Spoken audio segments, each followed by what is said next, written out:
Wake up, it's morning. Wake up, my darling. Whenever I notice things getting really good, life being really sweet, whenever I notice myself not being able to help but be ecstatic about being alive, I start to feel this sort of dread that weighs on my every breath, this sort of anticipatory grief, this sort of imposter syndrome. I wonder how I could possibly deserve such a life, to be loved so wholly, to have so much I fear losing.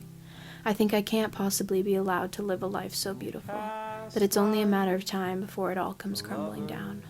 I remember all the times I've turned away from the Lord, all the times I've run in the opposite direction, and wonder why He still continues to run after me with open arms. Why He would ever give me anything good after all the messes I've made. He couldn't possibly be that merciful.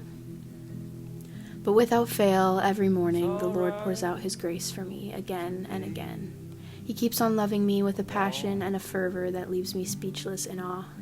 He keeps on putting people in my life that make my heart burst at the seams with love for. He keeps on holding up the sun and the moon and painting the sky and opening my eyes each day to show it to me. He lets me be known and loved by Him and by others, and He lets me learn and enjoy and explore the creativity I was made possessing. Every day I am unraveled by His grace for me, His grace that knows no bounds, His grace that never runs dry. And the thing is, I never did anything to deserve it.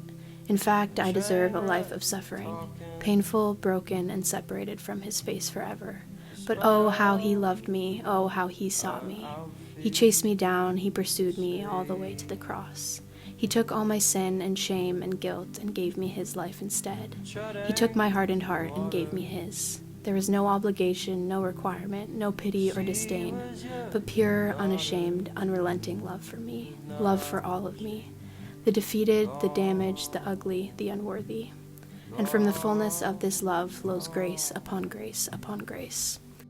Now I can clearly see that all that I have, all that I am, is only because of Him. His grace is sufficient for me, His love is my home. I'll never need anything else.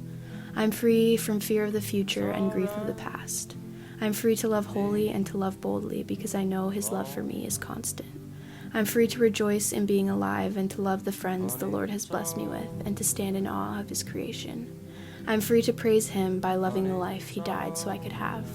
I'm free to love without fear of loss because I have found everything I will ever need in Him, the King of Kings who became flesh so I could be His daughter, my Father who will never let me slip from His loving arms.